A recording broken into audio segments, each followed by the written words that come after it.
c'est le plus beau climax de l'année, je pense. Un putain de film. Moi, j'ai un petit peu frôlé l'overdose par moment. Et on en prend plein la tronche. C'est juste absolument génial. On a kiffé du début à la fin.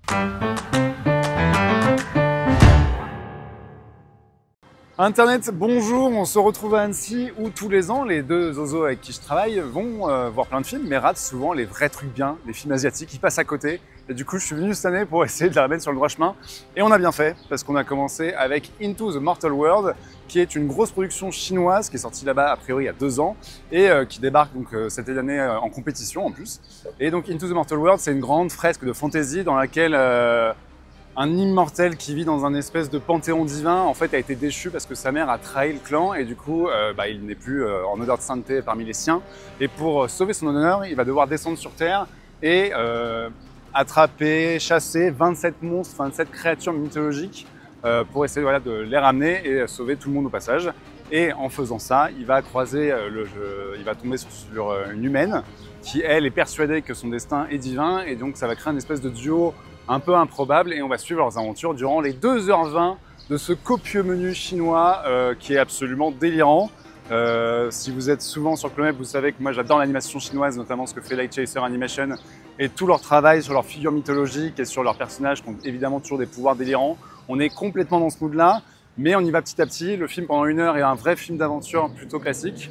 Ensuite, on monte en puissance avec des scènes de plus en plus amples et aussi une dramaturgie de plus en plus forte. Il y a vraiment un drame familial qui se joue derrière tout ça. Ça parle évidemment de la confrontation entre le divin et l'humain et la prise de pouvoir et donc les gens qui ont un petit peu le cerveau qui vrille et le fait que les dieux puissent être aussi des énormes connards.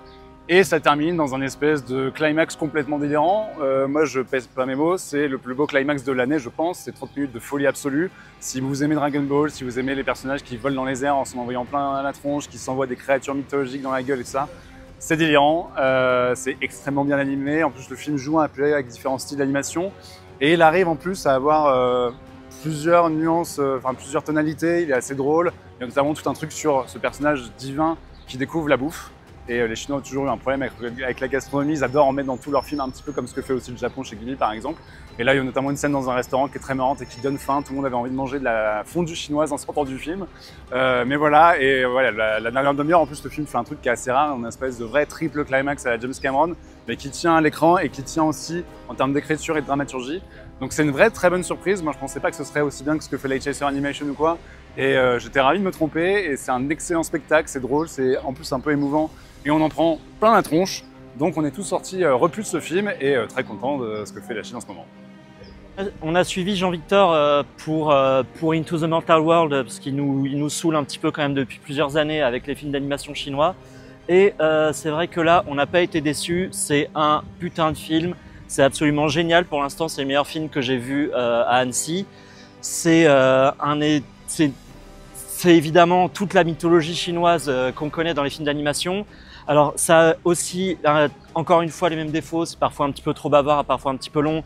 Le personnage féminin pas toujours forcément hyper bien écrit. C'est un peu demoiselle en détresse. Mais ça regorge d'amour pour l'animation. Ça utilise plusieurs techniques. Et surtout, c'est un espèce de Dragon Ball, des bastons énormes, phénoménales, avec des animaux géants dans les étoiles, des pouvoirs magiques cosmiques, et c'est juste absolument génial. On a kiffé du début à la fin, et je sais pas s'ils vont appeler une suite ou un truc comme ça, probablement.